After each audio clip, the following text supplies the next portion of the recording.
Good morning, everyone. So, I welcome our resident batch of our second year resident batch to this presentation. And I have met a lot of you during the last year in the clinics and on calls as well. So, today we will talk about endometriosis. And this is just one of a series of presentations. As you know, how often we see patients with endometriosis, and I did not want this to be a boring lecture. So I want this to be an interactive presentation, and we will work through cases and then learn them side by side. So I'll take you through a very interesting case that I came across recently. And at the end of today's presentation, if there are any questions, please feel free to ask me. And then I'll give you some sites that I would like each one of you to go through, please, so that next week when we resume our session, then we can have more knowledge, and then we can work through more stations and more case scenarios. Okay, so let's get started. So we know that endometriosis is one of the leading causes of chronic pelvic pain. We see a lot of patients with endometriosis in our clinics and in our work life. So now, endometriosis. What is the learning objective for today's presentation? I wanted you all to understand the different presentations of endometriosis, and then to work through the different investigations, the treatment options that we can offer, and to understand endometriosis in detail. So, what is the prevalence of endometriosis? The exact prevalence is unknown, but it is estimated to be in around 2 to 10% of the general female population. And as you know, that we see a lot of cases or a lot of women who present with infertility, and this number can go up to as high as 50%. Okay, so let's talk about this case that I came across, and this was in one of the PubMed journals. So all credits are to them. So this patient was a 25-year-old nulliparous lady, and she presented to the orthopedic clinic. And her main complaint was hip pain on the right side, which did get worse on hip flexion and adduction. Her past history was unremarkable. She had been on oral contraceptive pills for 5 years, but had discontinued the pills for 18 months before she came to seek help. And on examination, her orthopedic examination was normal. However, they did come across a small mass. It was a tender mass by 2 by 3 centimeters on the upper and lateral to the pubic tubercle on the right side. And the patient had said that she had felt this lump for about a year, and for the last 6 months, the size had not changed. So this was what they had come across, and the rest of her examination was normal. So we do have a picture of this, and this is what this mass looked like.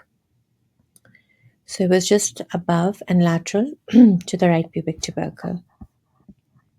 So if I was to ask you for the differentials, what would you think of in your mind if we had a patient like this who presented to us anywhere in the clinics or on one of the admissions or in the emerge? What would you think of in your mind?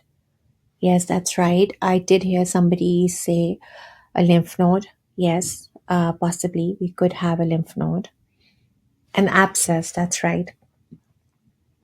And yes, an inguinal hernia. Yes, so we do think of, I mean, on our list of differentials, we would think of having of this presentation being a lymph node or an abscess or an inguinal hernia. Let's see what happens in this case. So they did a proper workup for this patient, and her CBC was normal. They did inflammatory markers, CA125. Those turned out to be normal. They did an HIV workup for her, and that was negative. And the ultrasound showed a hypoechoic mass on color Doppler, along with some internal flow. TVS was normal. MRI of the pelvis showed a soft tissue mass related to the round ligament. So this is the ultrasound. And here there were internal echoes seen on the color Doppler. This is the MRI, and it does show this lesion on the right side, right here. Okay, let's move on. So on the differentials, they did think about an abscess, lymphoproliferative disorder, acquired immunodeficiency disorder, trauma, and inguinal hernia. So fair enough. Okay, and what did they do for treatment? So they did a diagnostic laparoscopy, which showed mild endometriosis on the uterosacral ligaments. The growing lesion was excised intact, along with a portion of the round ligament, and this was through a small lesion of the or incision on the inguinal area. And this is what they got. So this is a mass under 3 centimeters, or around or equal to or under 3 centimeters. And so they sent this for histology, and this showed a focus of endometriosis within the round ligament. The patient did well, and she was pain-free and trying for pregnancy. So isn't this an interesting case of endometriosis? I found this very interesting, atypical case, and we don't see many of growing lesions as being endometriosis. Okay, so what is endometriosis? That's right, it's the presence of endometrial glands, and they're present outside the uterine cavity. And the most common sites are the pelvis and the pelvic peritoneum.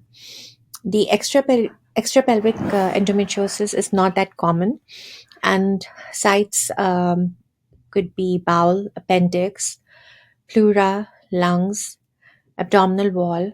It can happen in the umbilicus and around the surgical scars. Endometriosis is in the groin is rare, and if it does happen, then it's more on the right side. So today we had another patient. I was in the OR today, and we did a case, a diagnostic laparoscopy for a young patient with endometriosis, and she had extensive endometriosis, and it was all over. I mean, just on the bladder, on the bowel, ovaries, pouch of Douglas, on the there were so many lesions. Even on the uterus, there was a stripe, and there were adhesions, lots of adhesions. The bowel was in lots of places was stuck to the abdominal wall. Okay, I don't want to get sidetracked. Let's go back to our presentation. So,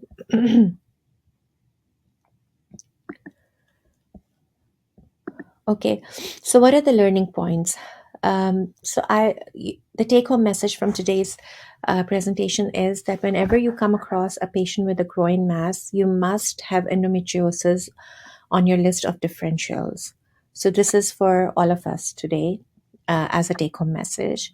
And then endometriosis of extrapelvic sites, it presents mostly with continuous pain as compared to pelvic endometriosis, where the patient presents with cyclical pain. Also, abdominal wall endometriosis is discrete, and therefore it is possible to excise it completely. Okay, so what are the symptoms of endometriosis? So you can divide them into cyclical and non-cyclical symptoms. And as we just said, that cyclical pain is usually associated with pelvic endometriosis, while if it is at extrapelvic sites, then it usually presents as continuous pain. Patients who have endometriosis in the lungs or pleura can present with cough, hemoptysis, and chest pain. Then typical symptoms are dysmenorrhea, deep dyspareunia, there can be hematuria, dyschezia, there can be painful rectal bleeding, shoulder tip pain can present. There have been cases of pneumothorax, and infertility is one of the major presentations. Many of the patients with endometriosis also present with fatigue. So, what are the causes of endometriosis? Now, we're not very sure about the exact cause, but retrograde menstruation is a very widely known theory where it is thought that because when they have retrograde menstruation, the menstrual blood contains endometrial cells, and then those get implanted in the pelvis and wherever the blood seeps to. So, okay, clinical examination, including a vaginal examination, should be performed wherever possible. And on a vag exam, it is possible to feel deep nodules or endometriomas. And in women who have suspected endometriosis, then further diagnostic steps should be taken. Imaging should be done, even if the clinical exam is normal. So, for diagnostic workup, we use imaging. Um, an ultrasound, especially transvaginal ultrasound. MRI or magnetic resonance imaging is a very important modality. For tumor markers, CA125 has been very helpful, and as you know, that it can also be raised in ovarian cancers and ovarian tumors, and then laparoscopic surgery alone or in combination. And if there is a negative finding on imaging, it does not exclude the disease, especially a superficial peritoneal disease.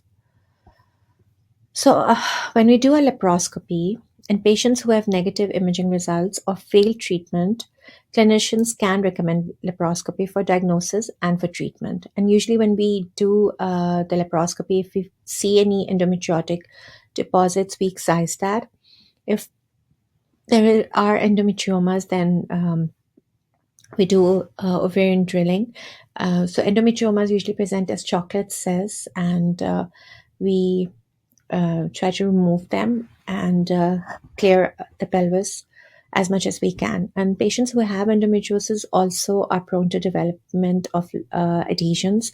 So we try to get rid of those adhesions, and the patient will get a lot of comfort from the pain, at least for some duration of time, usually for a few years, till the pain comes back again. Okay, what are our treatment options?